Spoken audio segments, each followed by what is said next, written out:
أعوذ بالله من الشيطان الرجيم. بسم الله الرحمن الرحيم. ولقد علمنا المستقدمين منكم ولقد علمنا المستأخرين. പ്രിയപ്പെട്ട സത്യവിശ്വാസികളെ, വിശ്വാസിനികളെ, അല്ലാഹുവിൻ്റെ നിയമങ്ങളും അവൻ്റെ വിധിവിലക്കുകളും ജീവിതത്തിൻ്റെ ഓരോ ഘട്ടങ്ങളിലും പാലിച്ചുകൊണ്ട് പരമാവധി മുത്തഖികളായി മുഅ്മിനുകളായി ജീവിക്കണേ എന്ന് എല്ലാവരോടും എന്നോടും വസിയത്ത് ചെയ്യുകയാണ്, ഉപദേശിക്കുകയാണ്.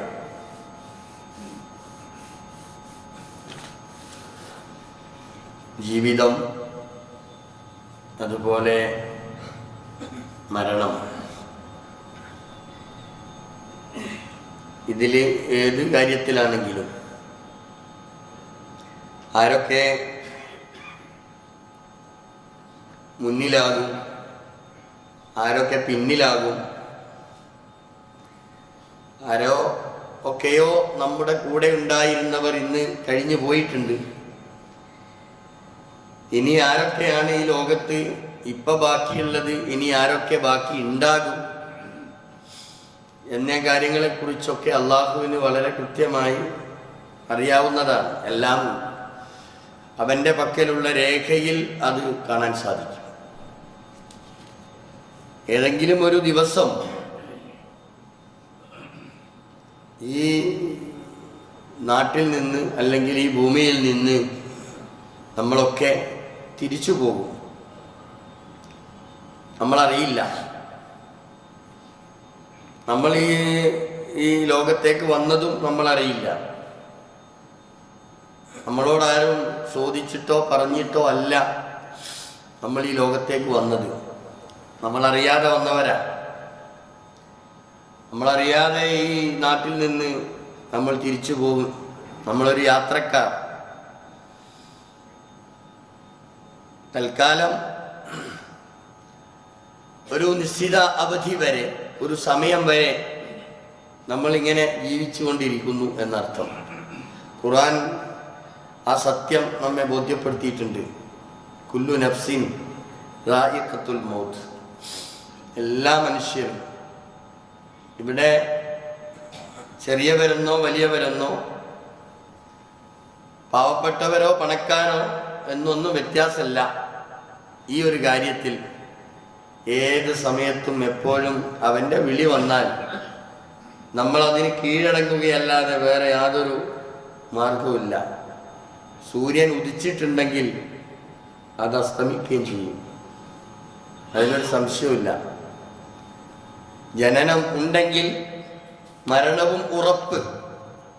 ഏറ്റവും സത്യമായിട്ടുള്ള ഒരേ ഒരു സംഗതി അതാ, മരണം എന്ന യാഥാർത്ഥ്യം. ആ ഒരു സത്യം നമ്മളിവിടെ കാട്ടിക്കൂട്ടുന്നതും നമ്മളിവിടെ ചെയ്തുകൊണ്ടിരിക്കുന്നതുമായ ഏതൊരു കാര്യവും, ചെറുതും വലുതുമായ എന്തൊക്കെയുണ്ടോ അതെല്ലാം നമ്മൾ തന്നെ അറിയുന്ന ഒരു സമയം വരാനുണ്ട്. അലിമത്ത് നഫ്സുൻ മാ ഖദ്ദമത് വ അഖറത്. ഓരോ മനുഷ്യനും അതറിയും. മാ ഖദ്ദമത്, എന്താണ് കഴിഞ്ഞു പോയിട്ടുള്ളത്, എന്താണ് ഇവിടെ പിന്തിയിട്ടുള്ള കാര്യം, എല്ലാം ഓരോരുത്തരും അറിയുന്ന ഒരു സമയം വരാനുണ്ട്. നമ്മൾ വിചാരിക്കും ഞാൻ ചെയ്യുന്നതും ഞാൻ പറയുന്നതും ആരും അറിയുന്നില്ലല്ലോ. അറിയുന്നവനുണ്ട്. ഒരു വള്ളി പുള്ളി വ്യത്യാസമില്ലാതെ എല്ലാം വളരെ കൃത്യമായി അതെല്ലാം രേഖപ്പെടുത്തി വെക്കുന്നുണ്ട്. സൂറത്ത് യാസീൻ, വനക്തുബു മാ ഖദ്ദമു വആസാറഹു. കഴിഞ്ഞു പോയിട്ടുള്ള എല്ലാ കാര്യങ്ങളും അല്ലാഹു തആല വളരെ കൃത്യമായി അവൻ്റെ രേഖയിൽ രേഖപ്പെടുത്തി വെച്ചിട്ടുണ്ട്. ഈ രേഖ നമ്മൾക്ക് തരാൻ വേണ്ടിയാണ്. എല്ലാവരുടെയും കൈകളിൽ അള്ളാഹു തരും. അന്ന് നമ്മൾക്കറിയാം, അത് വായിച്ചു നോക്കുമ്പോൾ നമ്മൾക്കറിയാം, ഓ ഒന്നും വിട്ടുപോയിട്ടില്ലല്ലോ. ഇപ്പം നമ്മൾക്ക് ഓർമ്മയില്ല. നമ്മൾക്ക് ചില മറവിയുടെ ചില അസുഖം കൂടി വന്നതോടുകൂടി ഒരു കാര്യം പറഞ്ഞാൽ ആർക്കും എന്തല്ല അത് കൃത്യമായി അറിയുന്നില്ല. നമ്മൾ തന്നെ പറയും ഇപ്പം മറവി കൂടുതലാണ്, ഒന്നും കിട്ടുന്നില്ല, ഒരു കണക്കും അറിയുന്നില്ല, ഒരു വിഷയവും നമ്മുടെ മനസ്സിൽ നിൽക്കുന്നില്ല. എനിക്ക് ഇപ്പൊ കുറച്ചു കാലത്തിൻ്റെ ഇടയിൽ തുടങ്ങിയ ഒരു അസുഖം ഇങ്ങനെ മറവിയാ, എന്നാലും മറക്കൂല, ഒന്നും വിട്ടുപോകൂല, അള്ളാഹ്ക്ക് പിഴക്കൂല, വല യൻസ, മറക്കൂല. അത് വളരെ കൃത്യമായി നാം ചെയ്തുകൊണ്ടിരിക്കുന്ന ഓരോ സംഗതികളും കൃത്യമായി എഴുതി അവിടെ രേഖപ്പെടുത്തി വെക്കുന്നുണ്ട്. സഹോദരങ്ങളെ, നമ്മുടെ ഉപ്പ മരിച്ചു, മയ്യത്ത് കൊണ്ടുവന്ന് പള്ളിയിൽ വെക്കും നമസ്കരിക്കാൻ വേണ്ടി. അങ്ങനെ നമ്മുടെ ഉപ്പാന്റെ മയ്യത്തിൻ്റെ അടുത്ത് നിന്നിട്ട് മക്കളിൽ ആരാണോ അവരാണല്ലോ മയ്യത്തിൻ്റെ ഏറ്റവും അവകാശി. ബാപ്പാക്ക് വേണ്ടി മകൻ പറയും, എൻ്റെ ഉപ്പ മരണപ്പെട്ടു, എൻ്റെ ഉപ്പാക്ക് എന്തെങ്കിലും വാക്കാലെന്തെങ്കിലും ഒക്കെ സംഭവിച്ചു പോയിട്ടുണ്ടെങ്കിൽ, നിങ്ങളുമായിട്ടുള്ള ഇടപെടലുകളിൽ എന്തെങ്കിലുമൊക്കെ സംഭവിച്ചിട്ടുണ്ടെങ്കിൽ പാപ്പാക്ക് നിങ്ങൾ പുറത്തു കൊടുക്കണം. സാമ്പത്തികമായി വല്ല ബാധ്യതയുണ്ടെങ്കിൽ ഞാനുമായോ അല്ലെങ്കിൽ എൻ്റെ ജ്യേഷ്ഠാനുജന്മാരുമായോ ബന്ധപ്പെട്ട് കൊടുക്കാനുള്ളതും വാങ്ങാനുള്ളതും അതൊക്കെ കൃത്യമായി കണക്ക് തീർക്കണം എന്ന് മയ്യത്തിനെ വെച്ചുകൊണ്ട്, പാപ്പാൻ്റെ മയ്യത്ത് വെച്ചുകൊണ്ട് മക്കൾ പറയുന്നത് നമ്മൾ കേൾക്കാറുണ്ട്. അത് അങ്ങനെ പറയണം, അതാണ് അതിൻ്റെ രീതി. ഇവിടെ നമ്മൾ അറിയേണ്ടത് ഈ നിലക്കുള്ള ഭൗതികമായ പരസ്പരം നമ്മൾ ഇങ്ങനെ കൊടുക്കാനുള്ളതും മറ്റുള്ള കാര്യങ്ങളെക്കുറിച്ചൊക്കെ നമ്മൾ കണക്ക് തീർത്താ തീരും.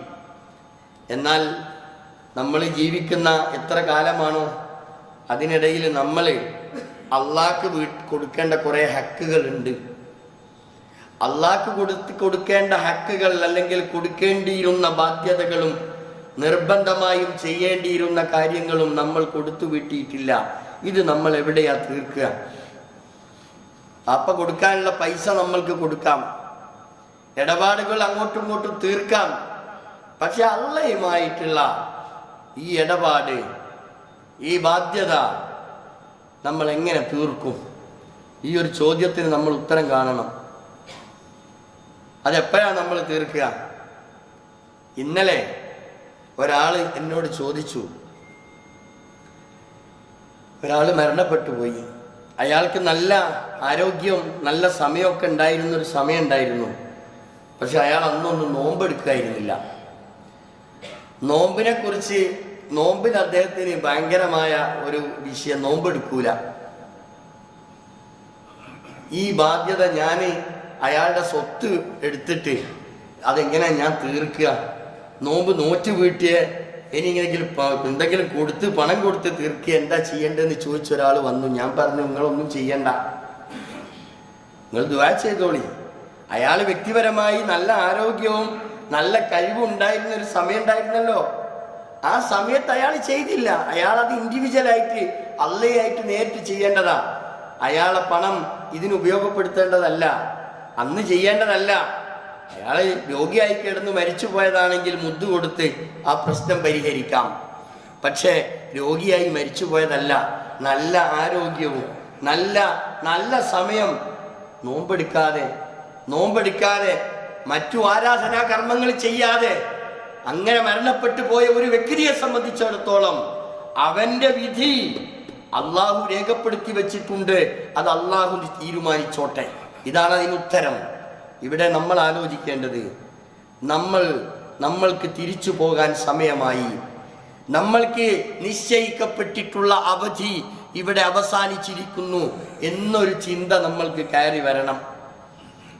എന്നിട്ട് നമ്മൾ ചെയ്യേണ്ട ബാധ്യതകളുണ്ട്, അള്ളാഹുവിനോട് നമ്മൾ ചെയ്യേണ്ട ഉത്തരവാദിത്തങ്ങൾ ഉണ്ട്. അത് നമ്മൾ നിർവഹിച്ചിട്ടുണ്ടോ എന്നതിനെക്കുറിച്ച് ഒരിത്തിരി നേരം നമ്മളൊന്ന് ആലോചിക്കാം. ആരും മരണത്തെ ആഗ്രഹിക്കുന്നില്ല. ഒരാളും മരണം ആഗ്രഹിക്കൂല. ഖുർആൻ പറഞ്ഞിട്ടുണ്ട്, യവദ്ദു അഹദുഹും ലൗ യുഅമ്മറു അൽഫ സന. ഓരോ മനുഷ്യന്റെ, ജൂതൻ വിശ്വസിക്കുന്ന ജൂതന്റെ ഒരു സംസ്കാരമാണ് യഥാർത്ഥത്തിൽ ഇത് മനുഷ്യരിലേക്ക് പടർന്നു പിടിച്ചിട്ടുള്ള ഒരു രോഗമാണ്. എന്തേ? മനുഷ്യൻ ആഗ്രഹിക്കുന്നില്ല മരണത്തെ. 1000 കൊല്ലം ജീവിക്കണമെന്ന് മനുഷ്യൻ ചിന്തിക്കുകയാണ്. ലോകത്ത് നിന്ന് തിരിച്ചു പോകണം എന്ന് പറയുന്നത് കേൾക്കാൻ പോലും നമ്മൾക്ക് താല്പര്യമല്ല. നമ്മൾക്ക് ആർക്കും അതിനിഷ്ടമല്ല. ആഗ്രഹിക്കുന്നത് ഇനിയും ഇവിടെ ജീവിക്കണം, 1000 വർഷം ജീവിക്കാൻ എനിക്ക് അവസരം കിട്ടിയാൽ എന്ന് മനുഷ്യൻ ആഗ്രഹിക്കുകയാണ്. ഖുർആൻ പറഞ്ഞു, നബിയെ പറഞ്ഞു കൊടുക്ക്, കുൽ നബിയെ പറഞ്ഞു കൊടുക്ക്, ഇൻ കാനത് ലകുമുദ്ദാറുൽ ആഖിറ ഇൻദല്ലാഹി ഖാലിസതൻ മിൻ ദൂനിന്നാസ്. അല്ലാഹുവിന്റെ പക്കൽ ദാറുൽ ആഖിറത്ത് അത് നിനക്ക് മാത്രം നിശ്ചയിക്കപ്പെട്ടിട്ടുള്ളതാ, മറ്റൊരു മനുഷ്യനുമില്ലാത്ത വിധം നിനക്ക് മാത്രം, നിങ്ങൾക്ക് മാത്രമാണ് അള്ളാഹുവിന്റെ പക്കല് ദാറുൽ ആഖിറത്ത് ഉള്ളത് എന്ന് വിചാരിച്ച്, അങ്ങനെയെങ്കിൽ ഫതമന്നഉൽ മൗത്ത് ഇൻ കുൻതും സ്വാദിഖീൻ, നിങ്ങൾ മാത്രമേ അള്ളാഹുവിന്റെ പക്കൽ ഉണ്ടാകൂ, വേറെ ലോകത്ത് ഒരാളും ഉണ്ടാവുകയില്ല. അതുകൊണ്ട് ഫതമന്നഉൽ മൗത, നിങ്ങളൊന്ന് മരണത്തെക്കുറിച്ച് ചിന്തിക്ക്, മരണം ആഗ്രഹിക്ക്, ഇൻ കുൻതും സ്വാദിഖീൻ, നിങ്ങൾ സത്യവാന്മാരാണെങ്കിൽ എന്ന് നബിയോട് പറയാൻ പറഞ്ഞു. എന്നിട്ട് ഖുർആൻ അതിന് മറുപടി പറയാ, വലൻ യതമന്നൗനഹു അബദ, വലം യതമന്നഹു അബദ. അത്തരം ആളുകൾ ഒരിക്കലും മരണം അവർ ആഗ്രഹിക്കൂല. എന്താ കാര്യം? ബിമാ ഖദ്ദമത് ഐദീഹിം, അവർ അതിനു മാത്രം ചെയ്തു കൂട്ടിയിട്ടുണ്ട്. മുമ്പ് പലതും അവർ ചെയ്തു കൂട്ടിയിട്ടുണ്ട്. ഇതെല്ലാം ചിന്തിച്ചുകൊണ്ട്, ഇതെല്ലാം മനസ്സിലാക്കുന്ന ഒരാളും ഒരിക്കലും ഈ ലോകത്ത് നിന്ന് മരിച്ചു പോകണം എന്നൊരിക്കലും ആഗ്രഹിക്കൂല. അങ്ങനെയാ മനുഷ്യൻ ജീവിക്കുന്നത്, മനുഷ്യന്റെ ചിന്ത. എന്നാൽ ഇസ്ലാം പറയുന്നത് അതല്ല. ഇസ്ലാം പറയുന്നത് ഞാൻ മരിക്കാൻ റെഡിയാണ് എന്ന് പറയുന്നിടത്തേക്ക് നമ്മൾ എത്തണം. എനിക്കൊരു പ്രശ്നമില്ല, ഞാൻ മരിക്കാൻ റെഡിയാ. എന്തായാലും മരിക്കണമെന്ന് ഉറപ്പല്ലേ? അപ്പൊ ഞാൻ അതിന് റെഡിയായി നിൽക്കണം. അതിന് എന്തു വേണം? നമ്മൾ അള്ളാഹിനോട് ചെയ്യേണ്ട ഉത്തരവാദിത്തങ്ങളും ബാധ്യതകളും അതിന് നമ്മൾ കാത്തിരിക്കാതെ അതിങ്ങനെ ചെയ്തുകൊണ്ടേ ഇരുന്നാൽ ഒരു പ്രശ്നവുമില്ല. നമ്മൾ അതിന് തയ്യാറാകണം. പക്ഷേ എന്താ സ്ഥിതി? ആരും പറയില്ല അങ്ങനെ, ഞാൻ മരിച്ചോട്ടെ എന്ന് ആരും പറയില്ല. അതിന് മാത്രമൊന്നും ധൈര്യം ആർക്കും ഇല്ല. അതിനുള്ള കാരണം എന്താണെന്ന് നിങ്ങൾ, അതിനുള്ള യോഗ്യത നേടിയിട്ടില്ല എന്നാണ്. നന്നായി പഠിച്ച ഒരു കുട്ടി, പരീക്ഷയ്ക്ക് പോകുന്ന ഒരു കുട്ടി, നന്നായി പഠിച്ചിട്ടുണ്ട് കുട്ടി, ആ കുട്ടിക്ക് ധൈര്യമുണ്ടാകും. ആ കുട്ടി പറയും, എന്ത് ചോദ്യം വന്നാലും, ഏത് തരത്തിലുള്ള ചോദ്യം വന്നാലും എനിക്ക് പ്രശ്നമല്ല, ഞാൻ അതിനു മാത്രം പ്രിപ്പയർഡ് ആണ് എന്ന് പറയുന്ന ഒരു കുട്ടിയെപ്പോലെ നമ്മളാകണം. അള്ളാഹുവിന്റെ വിധി ഏത് സമയം വന്നാലും എനിക്കൊരു പ്രശ്നവുമില്ല, എനിക്ക് വേറെ ഒരു ബാധ്യതയില്ല. കാരണം ഞാൻ അള്ളാഹുവുമായി അടുത്ത് നിൽക്കുന്നവനാണ്, അള്ളാഹുവിനോട് ഞാൻ കൃത്യമായി എൻ്റെ ബാധ്യത നിർവഹിക്കുന്നവനാണ്. അതുകൊണ്ട് എനിക്ക് മരണം ഒരു പ്രശ്നമല്ല, ഞാൻ അതിന് റെഡിയാണ് എന്ന് പറയുന്നിടത്തേക്ക് എത്തണം. കാരണം ഇന്ന ഇലാ റബ്ബിക റുജ്അ, ഇതൊരു സത്യമായ സംഗതിയാ. ഇന്ന ഇലാ റബ്ബിക റുജ്അ, മടക്കം എന്നത് അത് നിർബന്ധമായും ഏതൊരു വ്യക്തിക്കും ഉള്ളതാണ്. ഒരു നിശ്ചിത സമയം, നിശ്ചിത അവധി അത് എത്തിക്കഴിഞ്ഞാൽ പിന്നെ ഇവിടെ ആരെയും താമസിപ്പിക്കൂല, ആരെയും ഇവിടെ നിലനിർത്തൂല. പെട്ടെന്ന് അള്ളാഹു അവനിലേക്ക് അവനെ കൊണ്ടുപോകുന്നതാണ്. അതുകൊണ്ട് നമ്മൾ ചെയ്യേണ്ട കുറേ സംഗതികളുണ്ട്. അത് മരിക്കണേൻ്റെ ഇടയ്ക്ക് ഓരോരുത്തരും ആ നല്ല നിയ്യത്തോടു കൂടി അത് ചെയ്തുകൊണ്ടിരിക്കണം എന്നുള്ളതാണ്. അത് ആരാധനാകർമ്മങ്ങളാവട്ടെ, നമസ്കാരമായിരുന്നാലും, നോമ്പായിരുന്നാലും, സക്കാത്തായിരുന്നാലും, ഇങ്ങനെ പല ഓരോ കാര്യങ്ങളും നിശ്ചയിച്ചിട്ടുണ്ട്. അത് ഇൻഡിവിജ്വലായിട്ട് ചെയ്യേണ്ട സംഗതി, വ്യക്തിപരമായിട്ടുള്ളത്, കുടുംബപരമായിട്ട് ചെയ്യേണ്ടത്, മക്കളോട് ചെയ്യേണ്ടത്, സാമൂഹികമായ ബാധ്യതകൾ, ഇതൊക്കെ ഓരോന്നോരോന്നായി ഉള്ള കാലം മര്യാദക്ക് അതൊക്കെ ചെയ്തു തീർക്കാൻ നമ്മൾ വിചാരിച്ചാൽ ഒരു പ്രശ്നവുമില്ല. തന്നതിൽ നിന്ന് ചെലവഴിക്കാനേ അല്ല പറഞ്ഞിട്ടുള്ളൂ. അല്ല അത്രേ പറഞ്ഞിട്ടുള്ളൂ, തന്നതിൽ നിന്ന് ചെലവഴിക്കണം. വഅൻഫിഖൂ മിമ്മാ റസഖ്നാക്കും, നാം നിങ്ങൾക്ക് നൽകിയതിൽ നിന്ന് നിങ്ങൾ ചെലവഴിച്ചാൽ മതി. വലഖദ് അലിംനൽ മുസ്തഖ്ദിമീൻ, തീർച്ചയായും ചെയ്യേണ്ടത് ചെയ്തവരെ നമുക്ക് നന്നായിട്ടറിയാം. വലഖദ് അലിംനാ മിനൽ മുസ്തഖിരീൻ, ചെയ്യാത്തവരെയും നമുക്കറിയാം. അള്ളയാ പറയുന്നത്, അള്ളയാണ് പറയുന്നത്. ഇവിടെ ചെയ്തുകൊണ്ടിരിക്കുന്നവരെ, പ്രവർത്തിച്ചു കൊണ്ടിരിക്കുന്നവരെ എനിക്ക് നന്നായിട്ടറിയാം. എന്നാൽ എല്ലാ നിഅമത്തും കിട്ടിയിട്ടും എല്ലാ അനുഗ്രഹവും വാരിക്കൂട്ടിയിട്ടും ചെയ്യാത്തവരെ കുറിച്ചും എനിക്കറിയാം എന്നാരാ പറയുന്നത്? അള്ളാഹുവാണ് പറയുന്നത്. അതുകൊണ്ട് കാത്തു നിൽക്കരുത്, സമയമില്ല. നമ്മളൊരു യാത്രയിലാണ്. നമ്മളുടെ യാത്രക്ക് നിശ്ചയിക്കപ്പെട്ട, നമ്മൾ ഏത് ബസ്സിലാണോ കയറേണ്ടത് ആ ബസ്സിന് സമയം എത്തിക്കഴിഞ്ഞാൽ നമ്മൾ ആ ബസ്സിൽ യാത്ര ചെയ്തേ മതിയാകൂ. അതുകൊണ്ട് കാത്തു നിൽക്കരുത്, താമസിക്കരുത്. നമ്മളെപ്പോഴും ഒരു ഹംദ് പോലും അൽഹംദുലില്ലാ എന്ന് പറയേണ്ടത് അവിടെ പറയാതെ ബാക്കി വെച്ചു പോകരുത് എന്നത് ഒരു വസിയത്താണ്. ഒറ്റ ഹംദ് പോലും നമ്മൾ ബാക്കിയാക്കരുത്. നമ്മളെക്കാൾ താഴ്ന്നവരെ കാണുമ്പോൾ, ഒരു കിഡ്നി പേഷ്യന്റിനെ കാണുമ്പോൾ, ഒരു മറ്റ് ക്യാൻസർ പോലെയുള്ള മാറാരോഗങ്ങൾ കൊണ്ട് ബുദ്ധിമുട്ടുന്നവരെ കാണുമ്പോൾ, നമ്മളെക്കാളും ഏതെങ്കിലും നിലയ്ക്ക് അനാരോഗ്യവാനായി നിൽക്കുന്ന ഒരാളെ കാണുമ്പോൾ അൽഹംദുലില്ലാ, എന്തിനു വേണ്ടി? നമ്മൾക്ക് വേണ്ടി അള്ളാഹുവിനെ സ്തുതിക്കാൻ, ഹംദ് പറയാൻ നമ്മൾ മടിക്കരുത് എന്നത് ഇസ്ലാം നമ്മെ പഠിപ്പിക്കുന്ന ഒരു കാര്യമാണ്. അതുപോലെ അള്ളാഹുവിന്റെ വിശുദ്ധമായ ഗ്രന്ഥം പരിശുദ്ധ ഖുർആൻ ജീവിതത്തിൽ ഒരിക്കൽ മരണപ്പെട്ടു പോകുന്നതിനിടയിൽ ഒരാവർത്തി പോലും വായിച്ചു നോക്കാത്ത എത്ര ആളുകളാണ് നമ്മുടെ കൂട്ടത്തിൽ ഉള്ളത്. നമ്മൾ ആലോചിക്കണം. പരിശുദ്ധമായ വിശുദ്ധ ഖുർആൻ ഒരാവർത്തി പോലും വായിച്ചു നോക്കാതെ ഈ ലോകത്ത് നിന്ന് വിട പറയുന്ന ഒരവസ്ഥയെ കുറിച്ചാണ് നമ്മൾ ആലോചിക്കേണ്ടത്. അത്തരം ഒരു ഗതികേട് നമുക്കാർക്കും വരാൻ പാടില്ല. നമ്മൾ ആലോചിക്കണം.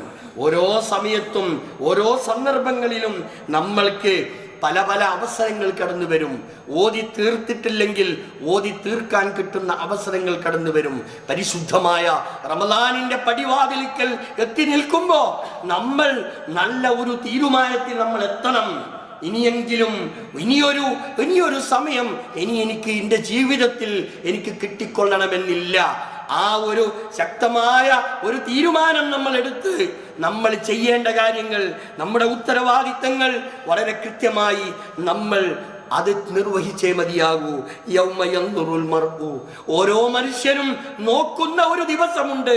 മാ ഖദ്ദമത് യദാ, തന്റെ കൺമുമ്പിൽ താൻ പ്രവർത്തിച്ചു വെച്ച, ദുനിയാവിൽ ജീവിച്ച കാലം ചെയ്തു വെച്ച ഓരോ കാര്യങ്ങളെയും നേർക്ക് നേരെ നോക്കിക്കാണുന്ന ഒരു ദിവസമുണ്ട്. ആ സമയത്ത് വയഖൂലുൽ കാഫിർ, കാഫിറായ നിഷേധിയായ മനുഷ്യൻ പറഞ്ഞു പോകുമത്രേ, യാ ലൈതനി കുന്തു തുറാബ, ഞാൻ മണ്ണായിരുന്നെങ്കിൽ എത്ര നന്നായിരുന്നേനെ എന്ന് വിളിച്ചു പറയുന്ന ഒരു ദിവസത്തെ കുറിച്ചാണ് ഞാനും നിങ്ങളും ആലോചിക്കേണ്ടത്.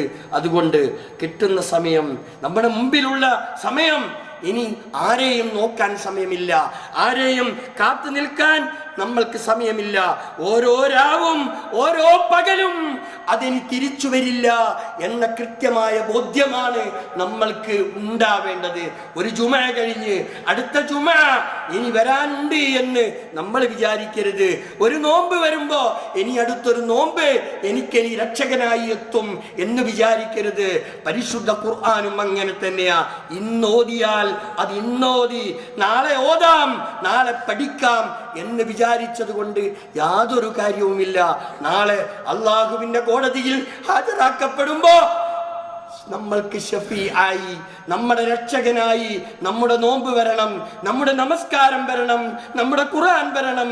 നമ്മുടെ രക്ഷക്കായി അതൊക്കെ എത്തണമെങ്കിൽ നമ്മുടെ ഉത്തരവാദിത്തങ്ങൾ ഏറെ വലുതാണ്, നമ്മുടെ ബാധ്യതകൾ ഏറെ വലുതാണ്.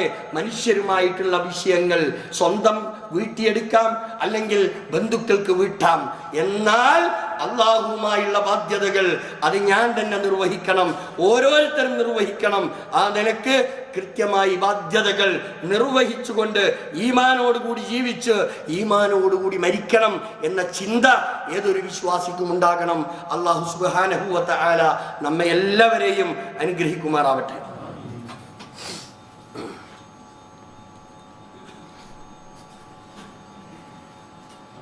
അൽഹംദുലില്ലാഹി റബ്ബിൽ ആലമീൻ വസല്ലല്ലാഹു അലൻ നബിയിൽ കരീം വഅലാ ആലിഹി വസഹ്ബിഹി അജ്മഈൻ. അയ്യുഹൽ ഇഖ്വാനു വൽ അഖവാത്ത് ഊസീകും വഇയ്യായ സാനിയം ബിത്തഖ്വല്ലാഹ്. പ്രിയപ്പെട്ട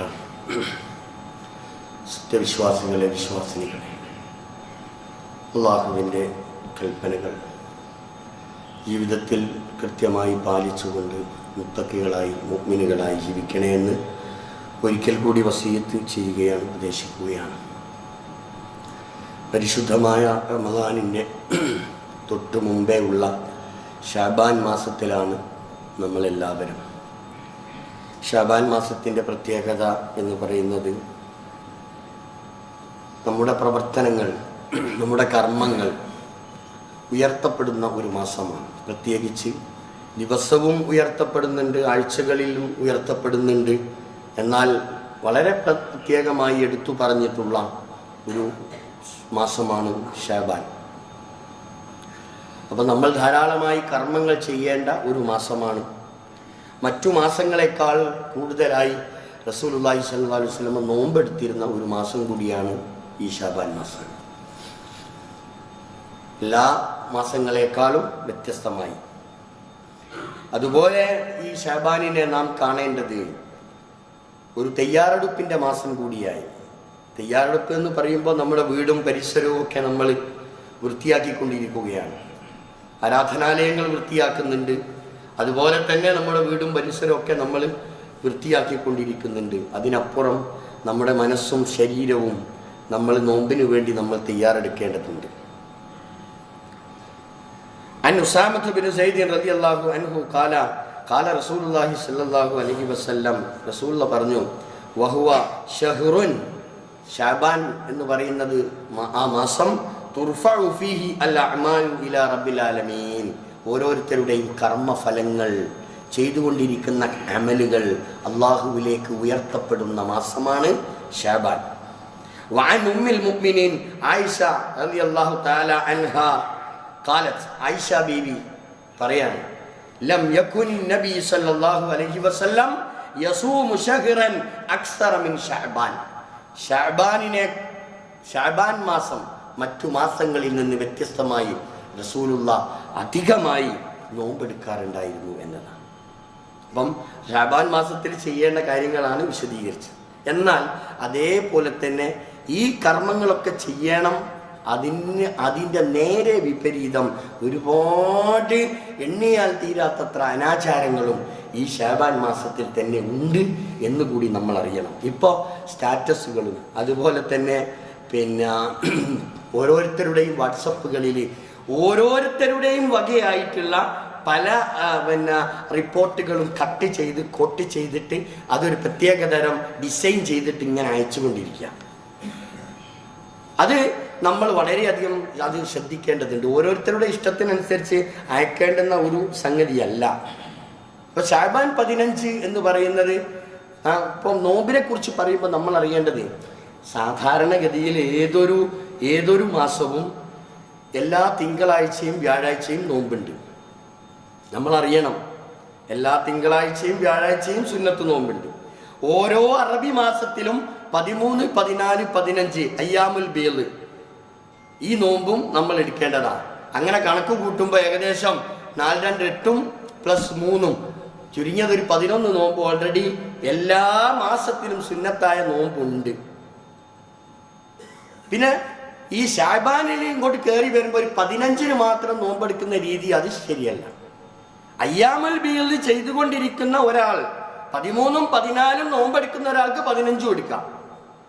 അല്ലാതെ ശഅബാൻ 15-ന് മാത്രം ഒരു പ്രത്യേകതയില്ല.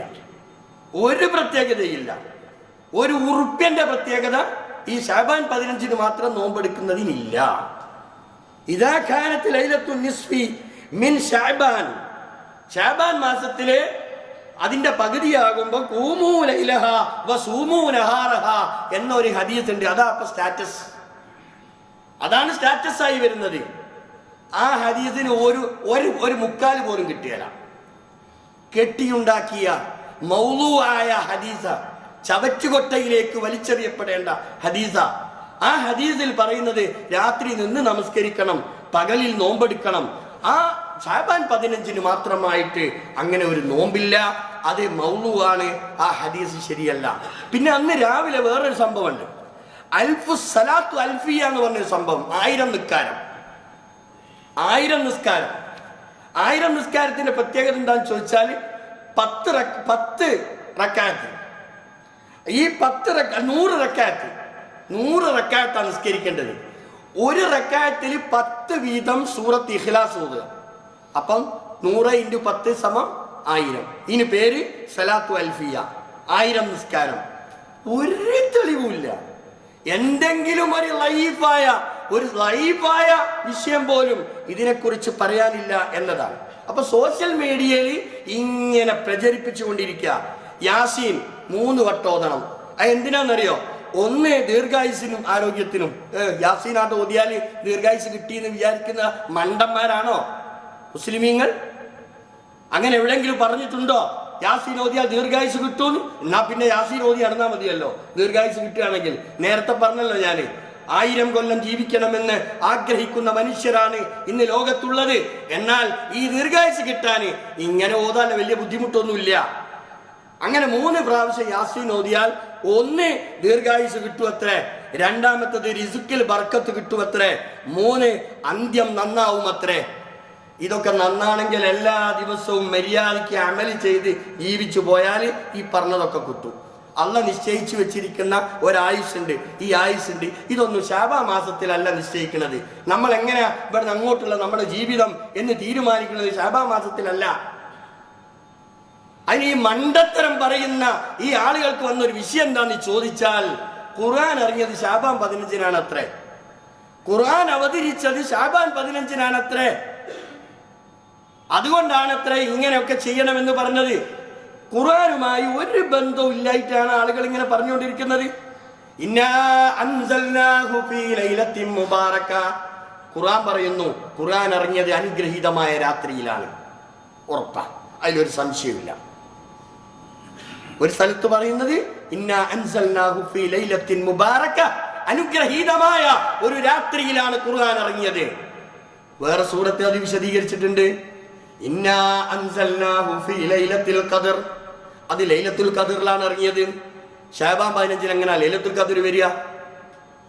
ലൈലത്തുൽ ഖദർ ശഅബാൻ 15 ശഹ്റു റമളാനല്ലദീ ഉൻസില ഫീഹിൽ ഖുർആൻ, ഖുർആൻ ഇറങ്ങിയത് റമളാൻ മാസത്തിലാണ്. അപ്പൊ എന്തൊരു സുഖണ്ട്, പരിശുദ്ധ റമളാൻ മാസത്തിലെ അനുഗ്രഹീതമായ ഒരു രാത്രിയിൽ, ആ രാത്രി ലൈലത്തുൽ ഖദർ കൂടിയാണ്. ആ സമയത്താണ് ഖുർആൻ ഇറങ്ങിയതെന്ന് ഖുർആൻ തന്നെ പറയുമ്പോ നമ്മളാണോ ഖുർആൻ ഇറങ്ങിയത് ശഅബാനിലാണ് എന്ന് പറയേണ്ടത്? അപ്പൊ ഇതൊക്കെ ഈ ശഅബാൻ 15 പോരിശ പറഞ്ഞിട്ട്. പിന്നെ വേറൊരു സംഭവമുണ്ട്, സൂറത്തു ദുഖാൻ, ഖുർആനിലെ 44-ാം അധ്യായം സൂറത്തു ദുഖാൻ. അത് ഈ ശഅബാൻ 15 പാരായണം ചെയ്താൽ 70,000 മലക്കുകൾ വന്നിട്ട് പാപമോചനത്തിന് വേണ്ടി അഭ്യർത്ഥിക്കുന്ന അങ്ങനത്തെ ഒരു വാറോല ഹദീസ് ഈ വിഷയവുമായി ബന്ധപ്പെട്ടിട്ട് എവിടെയില്ല. ഞാൻ ആ ഹദീസ് മുഴുവൻ പരിശോധിച്ചപ്പോൾ എനിക്ക് അവസാനം കിട്ടിയത് രാത്രി കിടന്നുറങ്ങുന്നതിന്റെ മുമ്പേ, രാത്രി അതൊന്നുമാ ശഅബാൻ 15-നല്ല.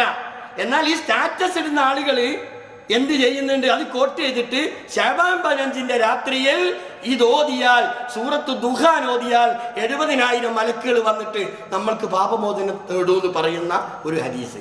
അങ്ങനെ ഒരു ഹദീസ് ഇല്ല. പിന്നെ ഈ ഹദീസ് ഉള്ളതോ, ഈ ഹദീസ് ഉള്ളത് ഓരോ ദിവസവും രാത്രി കിടന്നുറങ്ങുന്നതിന് മുമ്പേ ഈ ദുഖാൻ പാരായണം ചെയ്താൽ നിങ്ങൾക്ക് 70,000 മലക്കുകൾ പ്രാർത്ഥിക്കുന്ന അത് ഹദീസ് മൗലൂആണ്. ആ ഹദീസ് ലൈഫാണ്. ഒരു നിലവാരവുമില്ലാത്ത ഹദീസാണ്. പ്രസിദ്ധ പണ്ഡിതന്മാർ മുഴുവനും, ഹദീസ് നിദാന ശാസ്ത്ര പണ്ഡിതന്മാർ മുഴുവനും ആ വിഷയം രേഖപ്പെടുത്തിയ. അപ്പം എന്തുകൊണ്ട് നമ്മളിങ്ങനെയൊക്കെ ചെയ്യും? നമ്മൾ ശരിയായ അമല് ചെയ്യുന്നതിന് പകരം ബിദ്അത്തുകൾ ചെയ്യുന്നത് നമ്മുടെ അമലുകൾ പൊട്ടിപ്പാളീസായി പോകുന്ന ഒരവസ്ഥയിലേക്കാണ് കാര്യങ്ങൾ നീങ്ങുന്നത് എന്ന് നാം മനസ്സിലാക്കുക. അതുകൊണ്ട് വളരെ കൃത്യമായി മുഹമ്മദ് റസൂലുള്ളാഹി സ്വല്ലല്ലാഹു അലൈഹി വസല്ലമ നമ്മളോട് പറഞ്ഞിട്ടുണ്ട് എന്താ ചെയ്യേണ്ടത്. ആ പറഞ്ഞ കാര്യം ചെയ്ത് കിട്ടിയാൽ മതിയായിരുന്നു. അതുപോലും ചെയ്യാതെ അനാചാരങ്ങളും അന്ധവിശ്വാസങ്ങളിലും മാത്രം നമ്മളിങ്ങനെ കുടുങ്ങിക്കിടന്നിട്ട് ഇബിലീസിന് ആളുണ്ടാക്കുന്ന പണിയാണ് ഇപ്പോൾ ചെയ്തുകൊണ്ടിരിക്കുന്നത്. അള്ളാഹു നമ്മെ കാത്തുരക്ഷിക്കുമാറാവട്ടെ. സത്യം മനസ്സിലാക്കി ജീവിക്കുന്ന യഥാർത്ഥ മുത്തഖികളിൽ അള്ളാഹു തആല നമ്മെ എല്ലാവരെയും ഉൾപ്പെടുത്തി അനുഗ്രഹിക്കുമാറാവട്ടെ. ഇത്രയും